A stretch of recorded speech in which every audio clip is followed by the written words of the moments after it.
So to help improve mental health, how can we improve mental health unless we look at sleep quality?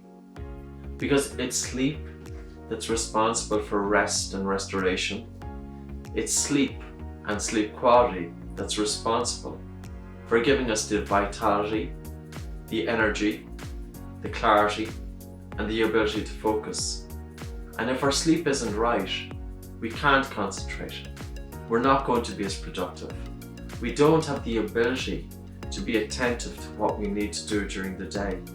And if we're not attentive to what we need to do during the day, then it's likely to increase our stress and anxiety levels. And even for people with, say, generalized anxiety, people with a long history, genetically predisposed to anxiety, predisposed to panic disorder, predisposed to high stress, let's look at changing breathing patterns. Too often, when I'm working with people, they come in, they have anxiety, they have high stress, they have panic disorder. I look at their breathing. They breathe fast, shallow, and irregular. If you're breathing fast, it will naturally agitate the mind. It's not just that stress causes fast breathing, but fast breathing is keeping the body in that state of agitation. Fast breathing is keeping the mind in that state of agitation.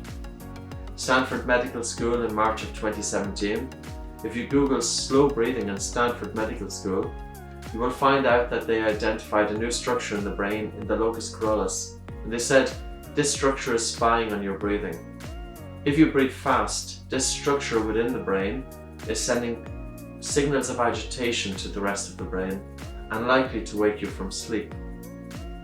Conversely, if you breathe slow, this structure in the brain is sending signals of calm to the rest of the brain. So if you slow down your breathing, it will naturally evoke a relaxation response. Diaphragmatic breathing. The diaphragm is not just the main breathing muscle, it performs other functions as well. One function is the connection between the diaphragm and the emotions.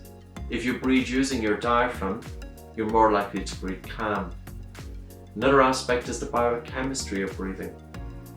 We know that chronic hyperventilation is very, very common in exhaustion syndrome, and it's also breathing pattern disorders, which includes chronic hyperventilation, is very common with anxiety and panic disorder. Chronic hyperventilation and breathing pattern disorders is feeding back into anxiety and panic disorder. So if you have agitation of the mind, if you have anxiety, and you're doing cognitive behavioral therapy, great. But also, let's look at your sleep and let's look at your breathing. Get your sleep right, get your breathing right, and that can impart significant and substantial benefits so quickly. I would expect people, when they start practicing nasal breathing, slow breathing, diaphragmatic breathing, to have a significant change to how they feel in as little as 2 weeks. And sometimes all it takes is 1 week. You've nothing to lose, there's no side effects, there's minimal cost, and you've got everything to gain. Let's look at your breathing.